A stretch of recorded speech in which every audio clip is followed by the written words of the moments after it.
जय माता दी। ओम नमो नारायण। आज हम श्रावण मास की जो शुक्ल पक्ष की एकादशी है उसके व्रत का महात्म्य पढ़ेंगे, जिसे पुत्रता एकादशी भी कहते हैं। और इसका नाम पुत्रता एकादशी क्यों पड़ा, इसकी हम विशेषता जानते हैं। धर्मराज युधिष्ठिर बोले कि हे भगवान, अब आप मुझे श्रावण मास के शुक्ल पक्ष की एकादशी की कथा सुनाएं।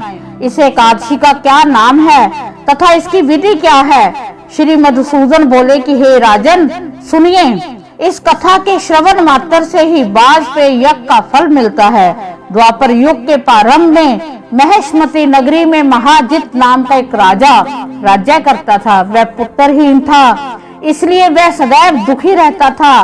उसे वह राज्य कष्टदायक प्रतीत होता था, क्योंकि पुत्र के बिना इस लोक और परलोक दोनों में सुख नहीं है।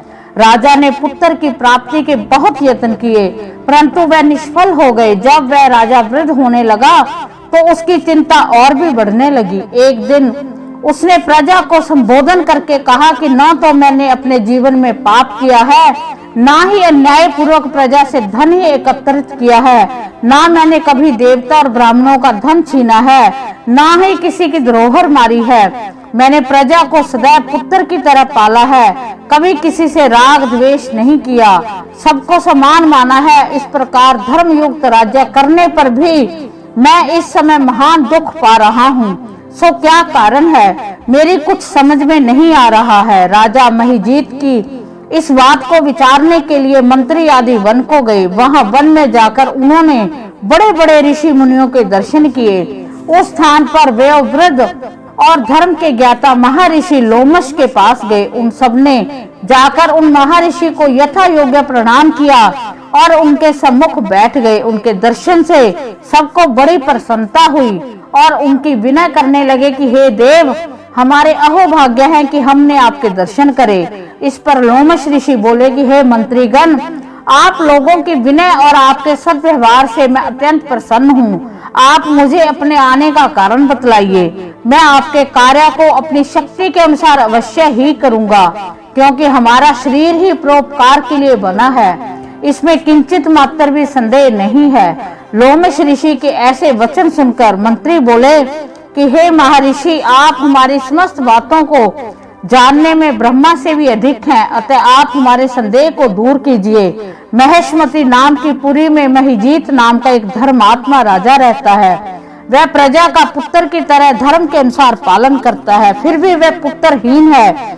इससे वह अत्यंत दुखी है। हम लोग उस राजा की प्रजा हैं, हम भी उसके दुख से दुखी हो रहे हैं, क्योंकि प्रजा का ये कर्तव्य है कि राजा के सुख में सुख माने और दुख में दुख माने। हमको उसके पुत्रहीन होने का अभी तक कारण प्रतीत नहीं हुआ, इससे हम आपके पास आए हैं। जब से हमने आपके दर्शन किए हैं, हमको पूर्ण रूप से विश्वास है कि हमारा कष्ट अवश्य ही दूर हो जाएगा, क्योंकि महान पुरुषों की दर्शन मात्र से प्रत्येक कार्य की सिद्धि हो जाती है। अतः अब आप हमको राजा के पुत्र होने का उपाय बतलाइए। इस पर लोमश ऋषि ने एक क्षण के लिए नेत्र बंद किए और राजा के पूर्व जन्मों का विचार करने लगे। वह विचार करके बोले कि हे श्रेष्ठ पुरुषों, ये राजा पिछले जन्म में अत्यंत निर्लज था, बुरे कर्म किया करता था। वह एक गांव से दूसरे गांव में घूमा करता था। एक बार इसने ज्येष्ठ मास के शुक्ल पक्ष के एकादशी के 2 दिन में भूखा रहा। दोपहर के समय एक जलाशय पर जल पीने गया। उसी स्थान पर उसी समय ब्याई हुई गाय जल पी रही थी। राजा ने उसको प्यासी ही भगा दिया और स्वयं जल पीने लगा। हे ब्राह्मणों, इसलिए राजा को ये दुख भोगने पड़ रहे हैं। एकादशी के दिन भूखा रहने से उनको राजा होना पड़ा और प्यासी गौ को हटाने से पुत्र वियोग का दुख भोगना पड़ रहा है। इस पर सब लोग बोले कि हे महर्षि, शास्त्रों में ऐसे लिखा है कि पुण्य से पाप नष्ट हो जाते हैं, इसलिए कृपा करके आप राजा के पूर्व जन्म के पाप नष्ट होने का उपाय बतलाइए, क्योंकि उस पाप के क्षय होने से पुत्र रत्न की उत्पत्ति होगी। ब्राह्मण के ऐसे वचनों को सुनकर लोमश ऋषि बोले कि हे ब्राह्मणों, यदि श्रावण शुक्ल पक्ष की पुत्रता एकादशी का तुम सब लोग व्रत करो और रात्रि को जागरण करो और उस व्रत का फल राजा को प्रदान कर दो, तो तुम्हारे राजा के पुत्र पैदा होगा। राजा के समस्त दुख नष्ट हो जाएंगे मंत्रियों सहित समस्त प्रजा महर्षि लोमश ऋषि के वाक्यों को सुनकर प्रसन्नता पूर्वक अपने नगर को वापस लाए।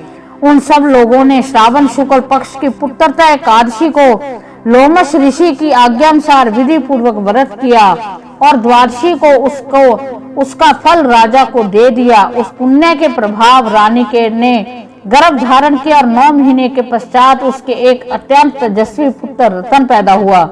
हे राजन, इसलिए इस एकादशी का नाम पुत्रता पड़ा है। जो मनुष्य पुत्र रतन की प्राप्त करना चाहता है उन्हें इस एकादशी का विधि पूर्वक व्रत करना चाहिए। इस व्रत के प्रभाव से इस लोक में सुख और परलोक में स्वर्ग मिलता है। इस कथा को सुनने मात्र से हमें इसका बहुत लाभ मिलता है। तो आज हमने जो एकादशी की, जिसे पुत्रता एकादशी कहा जाता है, उसकी कथा का महात्म्य कहा। इस व्रत को अगर रखें तो पुत्र का सुख के साथ आपके पुत्र की दीर्घ आयु होगी। जिनके पास पुत्र रत्न की प्राप्ति है तो आप इस व्रत को अवश्य करें और इसके साथ जो कथा सुनाई गई है, महात्म्य सुनाई गई है, इसको श्रवण अवश्य करें। अगर कोई व्रत रख नहीं सकता तो श्रवण करने मात्र से भगवान विष्णु उन पर विशेष कृपा करते हैं। तो इस प्रकार एकादशी की, पुत्रता एकादशी का जो महात्म्य था उसका समापन होता है। भगवान विष्णु, भगवान श्री कृष्ण हम सब पर अपनी कृपा दृष्टि बनाए रखें। आपके बच्चों की दीर्घ आयु हो। इसी के साथ नमो नारायण।